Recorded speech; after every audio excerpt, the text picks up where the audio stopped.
it's an information system tracking the real wealth, which is the creativity and talent and energy of entrepreneurial individuals, and mixed with the planetary resources and all those free photons and all the energy of the Earth.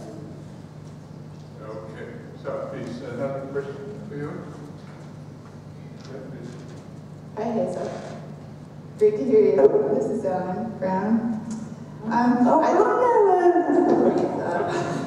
on the same Wow, I thought you were coming in on video. Oh, no. I thought that was a really fascinating concept about the capital account, that you can balance out the debt with the thing you bought with it.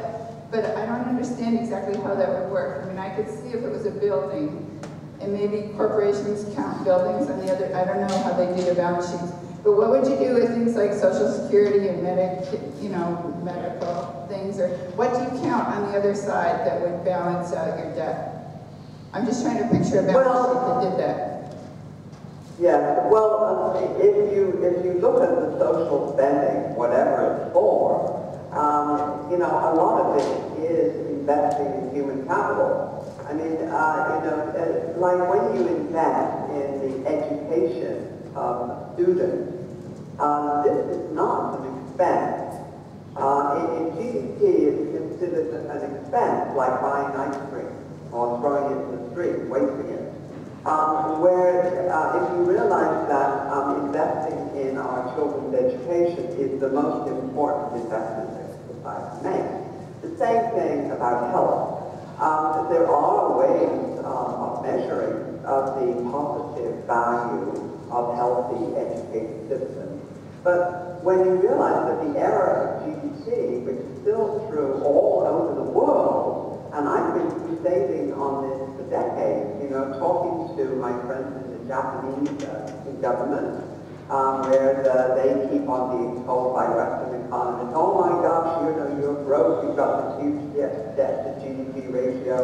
And I'm saying, okay, but look at the fabulous infrastructure you have, look at the highly educated population, look at the beautiful productive ecosystem, look at all of the geothermal energy resources that you're sitting on.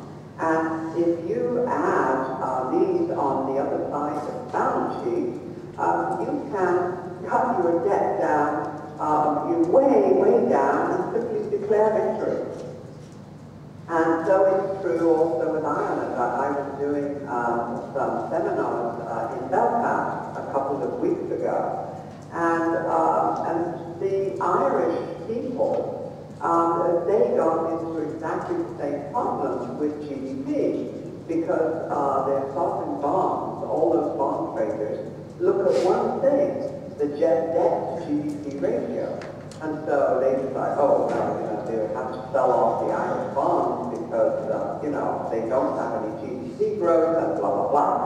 And so if you don't realize that you need to add into the balance sheet the fact that Ireland has a highly educated population, it has wonderful infrastructure, public infrastructure paid for by taxpayers, and it has highly productive natural ecosystems. And if all of those were properly put on the balance sheet, Irish debt would look like a pretty good deal. So this is how important it is to get this right.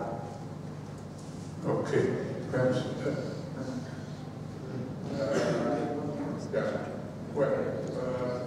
First question before. Well, okay. Hazel, John Mayer. Sorry.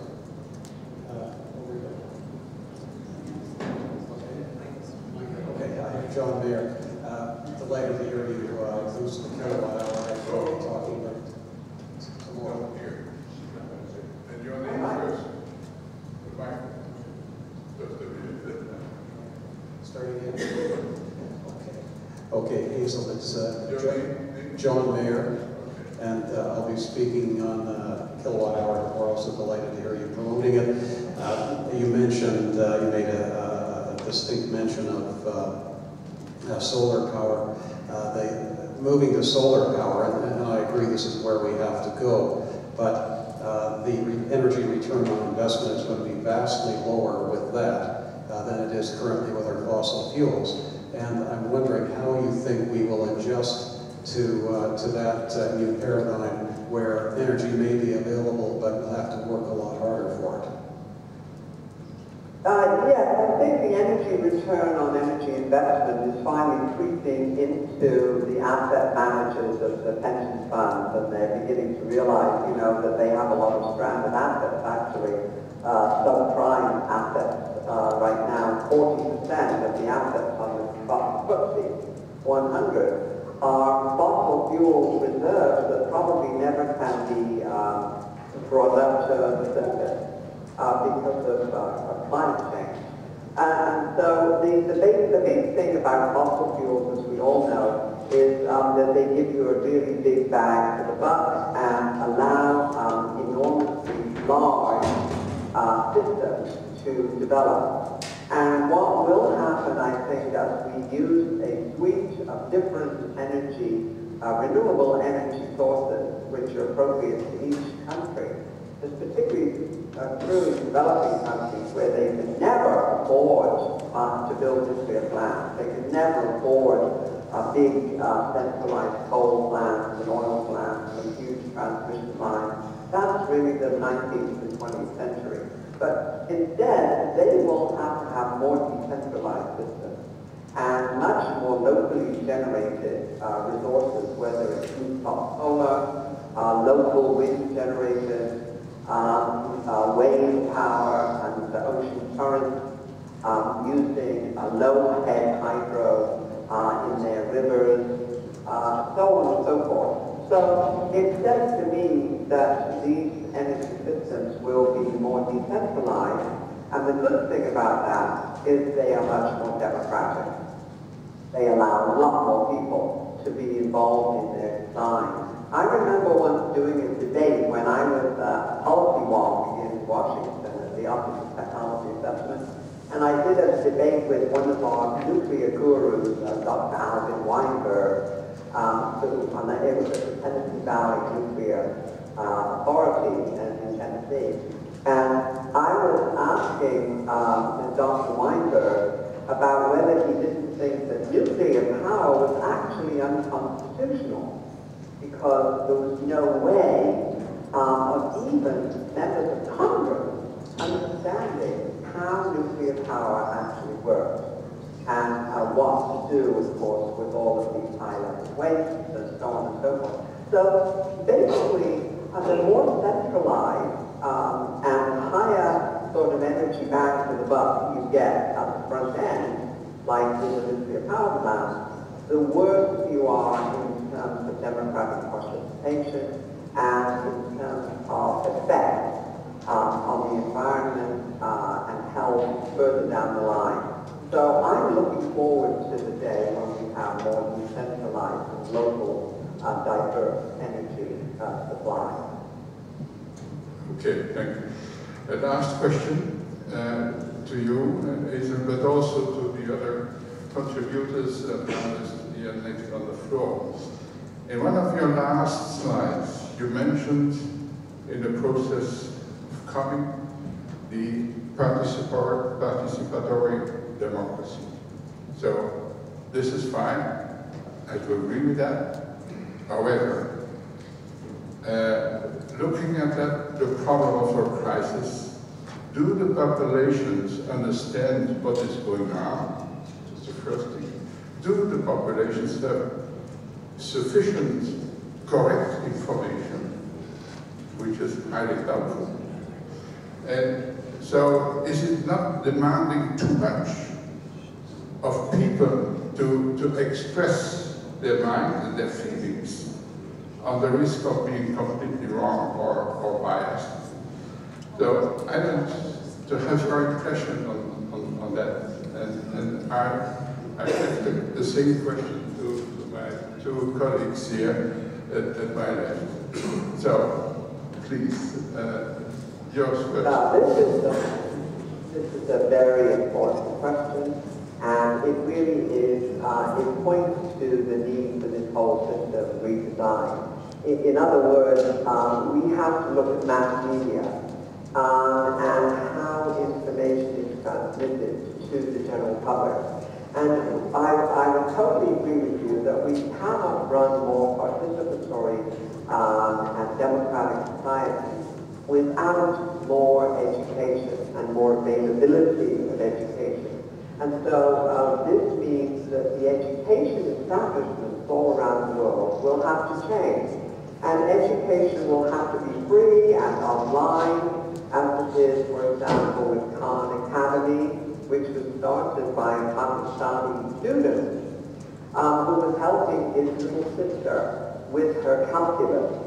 And he began to write a little study plan for her on YouTube. And so right now, Khan Academy goes all around the world and helps students if they don't get enough attention from a teacher. Now, so what I think is that most of the bricks and mortar academies of the centuries are really dinosaurs.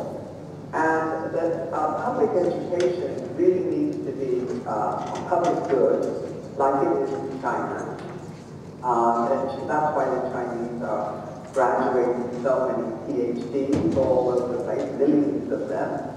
And so mostly I think it's going to have to be accessible online.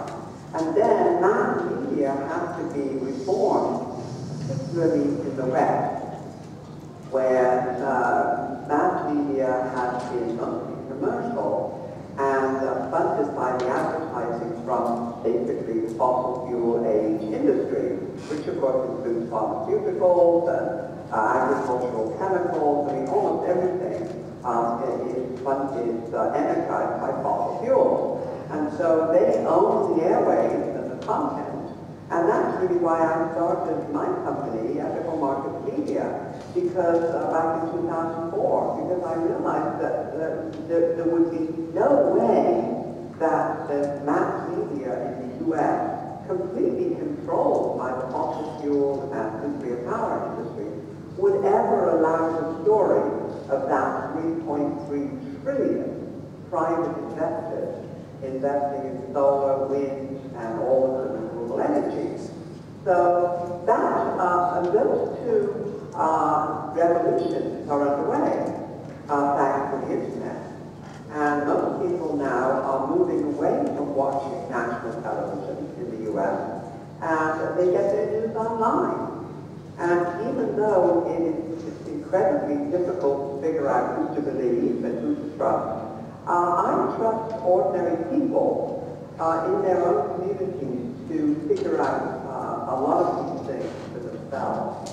And when you look at some of the media focus, and we have a lot of videos that we have done and put up on this, like in these transition camps, where the city itself has realized, okay, we are going to have to take charge of our education, of our media resources, to put up our own wind generators, solar panels, and a lot of communities are doing this now. And this is part of citizen education, I think, for this kind of more decentralized future. Okay, fine. So, I think there is quite a lot of a need to explain why certain crises came about. This is one very important explication why things happen like this. And the second point is there should be discussed alternative solutions for small and larger problems with the people which are concerned immediately. I think the politicians and the scientists do not fulfill these activities sufficiently. Second point, we have one promising activity just recently in the European Parliament under the heading, we go to the citizens. parliamentarians are very often just traveling around in Europe and speaking small talks with the population. So they want to change now the dialogue with the concerned people as the parliamentarians. This is one side, but one should not be too hopeful in this respect. Yeah.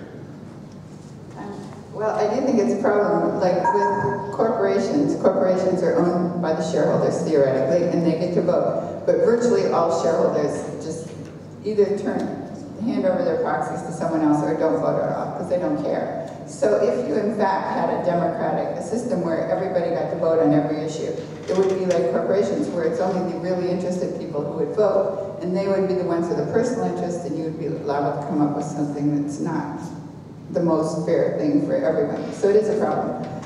What I would envision, but I mean this isn't my field of expertise, but I've tried to think this through myself. What I would envision would be something where you do have sort of your local group, you would vote on things, you would come up with a consensus in your group. So these are people you know, you talk about it, and then, you know, so maybe have sort of a group vote among people who have discussed it, and you can see what's going on, you can see who's biased, whatever, you know. So start from the grassroots and have your votes go up, but do it in a in a stepwise thing, rather than having a million people vote on one issue and then you just take the result.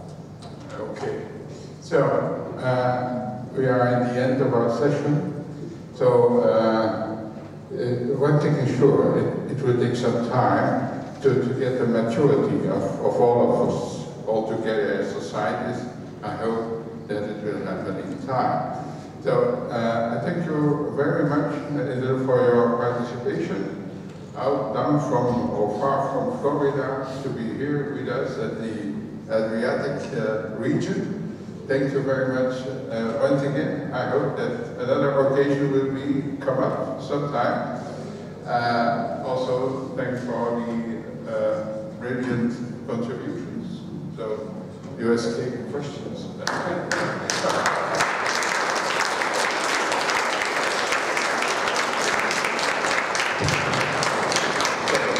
Thank you very much. Bye-bye.